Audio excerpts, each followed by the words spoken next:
Harry is taken aback when Oprah reveals that Meghan has called him poor because their Kensington Palace home is too small and dilapidated.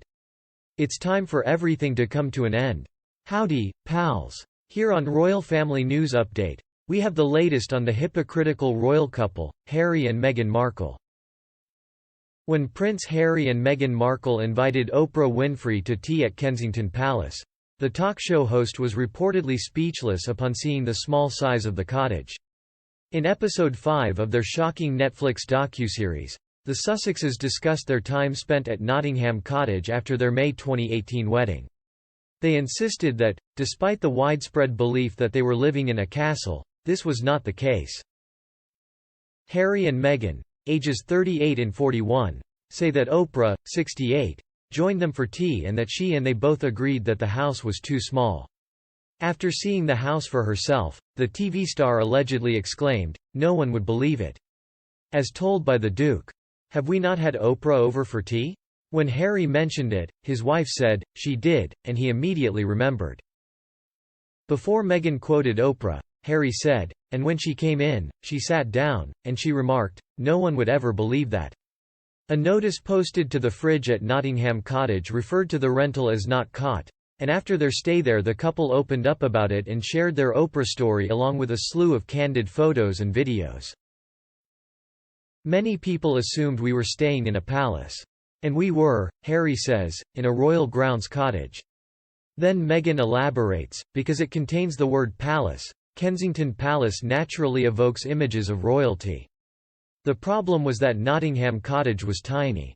Simply put, Harry's height made it so that he frequently hit his head on the wall.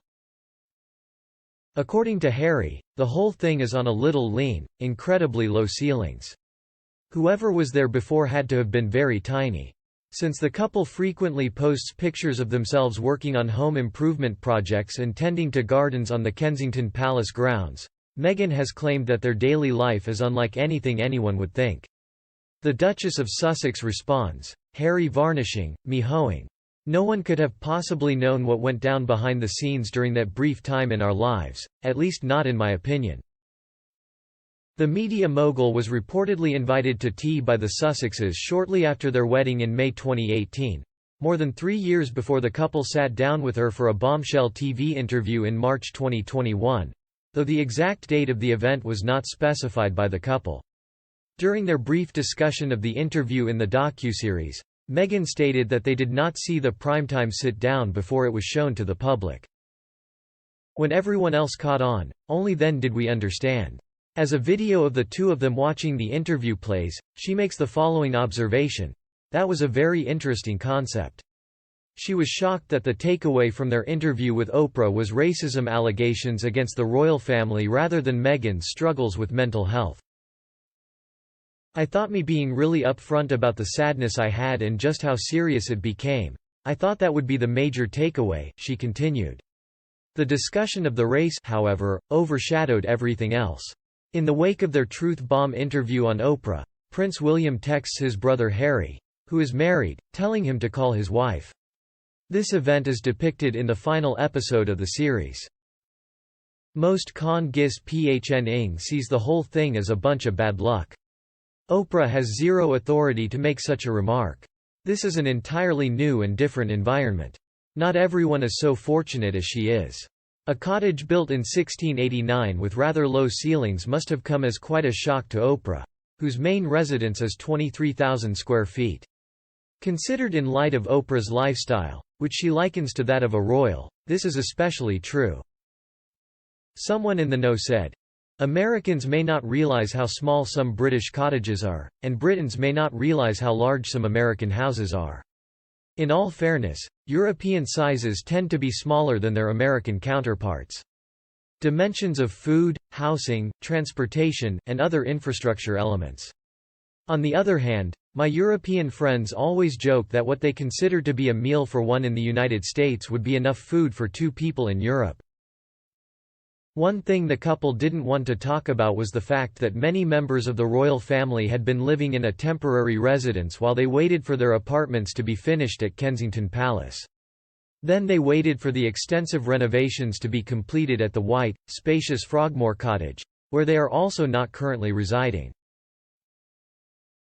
She is appalled by the size of the cottage on palace grounds. Despite the fact that half of humanity is either homeless, without access to reliable heat or electricity, or is squeezing into a single, overcrowded dwelling. They were the only residents, and prior to Meghan's arrival, Harry had been the sole inhabitant. That cottage is perfect for a couple with a child. It is a secure location because it is located on Kensington Palace Grounds neighbourhood. After publicly embarrassing themselves overspending £2.5 million of taxpayer money to renovate Frogmore Cottage, the couple repaid the money after leaving the country. They had previously told the public that they lived in Windsor Castle, but they actually only lived in the cottage itself and not on the grounds of the castle. A person with the worst manners would tell another person that their home is too small. Oprah has a distorted view of the value of a pound sterling. And as civil servants in the royal family, they had the option of visiting any of the 10 or more residences spread out across the country, including Highgrove, Balmoral, Buckingham Palace, etc. Also, does Oprah think the British government should help them move into a larger house? Suggested by a member of the audience. Compared to where most people on welfare live, I find Nottingham Cottage to be an enormous improvement. After a while, they moved to the larger and more luxurious Frogmore, which received several £1 million more in funding than typical council housing. They were married despite her knowledge of Harry's previous living situation. Why get married if she thought she was beneath the standard of free housing? Upon their marriage in 2011, the Prince and Princess of Wales made Nottingham Cottage their home for 2 years before relocating to Apartment 1A in Kensington Palace with their newborn son, Prince George.